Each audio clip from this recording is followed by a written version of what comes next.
Now, a new analysis shows that the 6-ton iconic altar stone at the heart of Stonehenge, the discovery shows that its construction was a far greater collaborative effort than scientists believed. 4 weeks ago, scientists at Curtin University ran river sand through a mass spectrometer, and a century-old debate died. Glaciers didn't drag those stones across Britain. We did, humans, deliberately, across 700 miles of coastline and hostile terrain. The question that kept archaeologists awake for 100 years answered permanently. But here's what they found instead, something far more disturbing. When Dr. Anthony Clark's team traced the mineral fingerprint of Stonehenge's central altar stone, they discovered it came from northeastern Scotland, not Wales, not anywhere remotely close. The Orcadian Basin, the same ancient region home to the most mysterious stone circles on Earth. Over 500 zircon crystals analyzed. Zero evidence of glacial transport. This wasn't nature. This was intention. And that's just the beginning. Last month, researchers confirmed that 20 massive pits, each 30 feet wide and 15 feet deep, form a 2-kilometer ring around the entire complex, the largest prehistoric structure ever discovered in Britain, hidden beneath the soil for 4,000 years. Invisible until now, Stonehenge wasn't a temple. It wasn't a simple calendar. It was the centerpiece of something we're only beginning to understand. Stay until the end, and I'll reveal what researchers believe this entire complex was actually built to do, and why the acoustic properties they discovered might rewrite everything we thought we knew about our ancestors. Let's talk about impossibility for a moment. The smaller blue stones at Stonehenge, each weighing between 2 and 5 tons, came from the Preseli Mountains in southwest Wales. That's a 155-mile journey through dense forests, across rivers, over hills that would challenge modern machinery. Our ancestors accomplished this without wheels, without metal tools, using nothing but bone implements, antler picks, and raw human determination.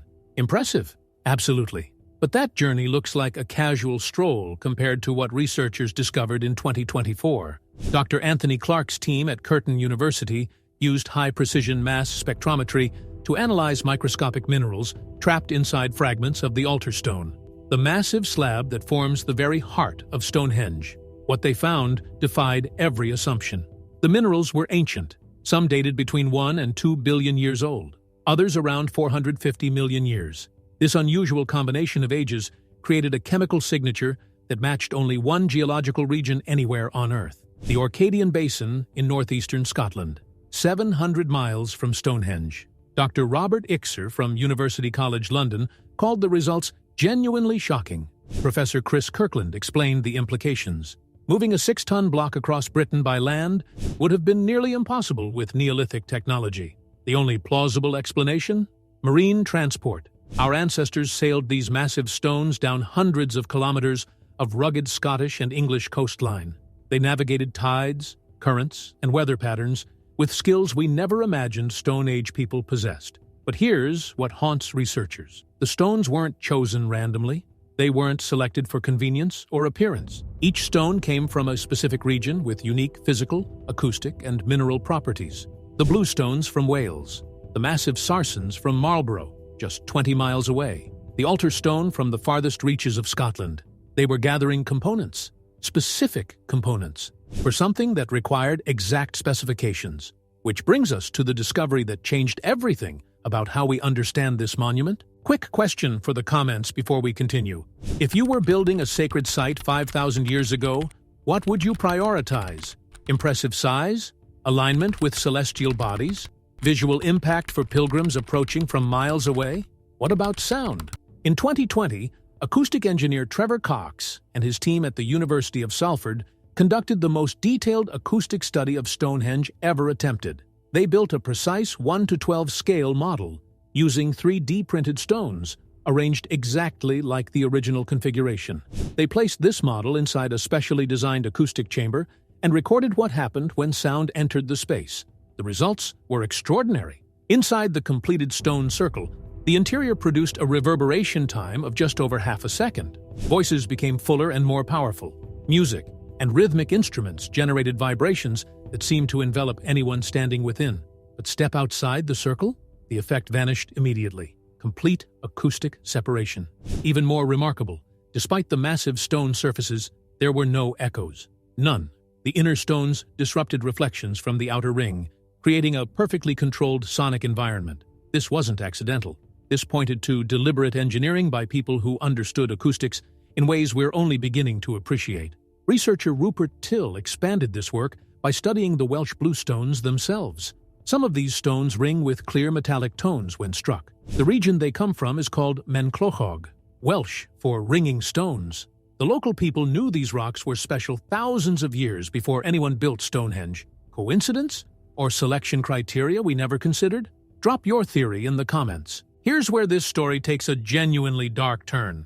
In 2020, researchers scanning the landscape around Stonehenge with ground-penetrating technology discovered something buried beneath the pastoral English fields. Not more stones, holes, massive pits, 16 initially identified, each reaching 30 feet in diameter and 15 feet deep, arranged in a near-perfect circle, 2 kilometers wide, enclosing an area of over 3 square kilometers. For 5 years, the archaeological community argued fiercely. Were these natural formations, sinkholes created by geological processes, or something deliberately constructed? Last month, Professor Vincent Gaffney from the University of Bradford ended the debate permanently. His team returned to the site with cutting-edge technology. They used borehole coring to extract physical samples from deep within these features. They applied optically stimulated luminescence dating, a technique that reveals the exact moment soil was last exposed to sunlight.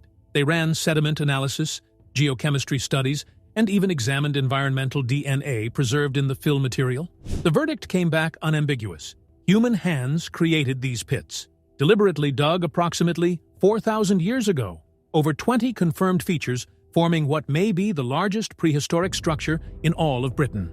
These features were not simply dug and abandoned, Gaffney stated.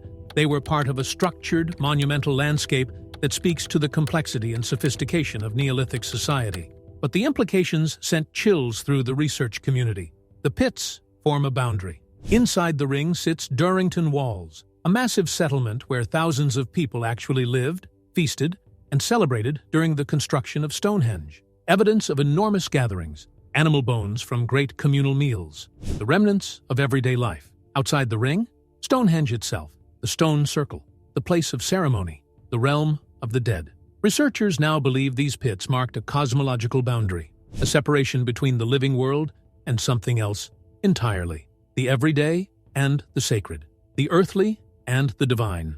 Professor Richard Bates from the University of St. Andrews noted something even more unsettling. The distances between pits are remarkably consistent. Over a 2-kilometer span, across terrain where you cannot see from one pit to the next, Neolithic builders maintained near-perfect circular geometry. They possessed mathematical knowledge and measuring capabilities we never attributed to Stone Age societies. They were dividing reality itself, and they needed precision to do it. Everything points in one direction now. Every discovery, every analysis, every impossible feat of engineering.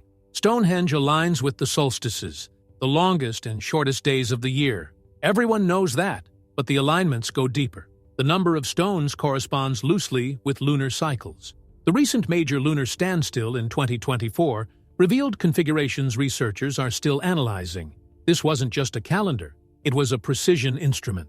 The stones came from specific locations across Britain: Scotland, Wales, Marlborough, each selected for particular acoustic, magnetic, or mineral properties. Till's research revealed that the arrangement produces infrasound, deep, low-frequency vibrations that sit beneath conscious hearing.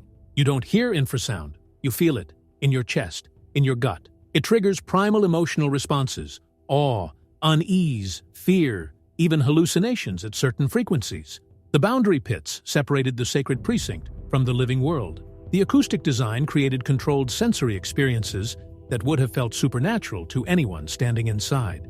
Now consider the organizational implications. Researchers estimate Stonehenge required the labor of thousands across multiple generations, coordinating stone transport from Scotland, from Wales, maintaining construction over centuries. This level of sustained effort points to something archaeologists rarely discuss openly about Neolithic Britain: centralized authority, not scattered tribes cooperating voluntarily. A power structure capable of commanding resources from the farthest reaches of an island, extracting labor, directing massive workforces toward a singular vision. The stones transported from distant regions weren't symbols of unity. They were demonstrations of control, tributes extracted from subordinate populations. Proof of dominion over land and people alike. And that acoustic system? Those infrasound frequencies capable of triggering fear and awe? The perfect tool for a ruling elite that understood exactly how to make gathered crowds feel submission, terror, and divine presence on command. So, what were they preparing for? What purpose demanded such sacrifice across so many generations? A ceremony that required cosmic alignment? A system of social control maintained through engineered terror? Or something the historical record lost entirely? An event? A belief? A countdown that made every impossible effort worthwhile? The stones still stand. The boundary pits still encircle the sacred ground. And somewhere in that arrangement, in the acoustic resonance, the celestial alignments, the impossible logistics, lies a message we haven't fully decoded. Here's what I need from you. Which piece of evidence holds the key? The Scottish origins of the altar stone? The acoustic engineering that controlled human emotion? Or those 20 massive pits that separated worlds? Drop boundary in the comments if you think the pits reveal the truth. Drop resonance if you believe sound was the secret. And drop origins if you think tracing the stones unlocks everything. If this changed how you see Stonehenge, hit subscribe. I'm diving deeper into ancient mysteries, sites the textbooks got wrong, civilizations far more advanced than comfortable history allows us to admit. The past isn't primitive. Sometimes it's more sophisticated than we dare to imagine. And sometimes it's still waiting for us to finally understand what it built.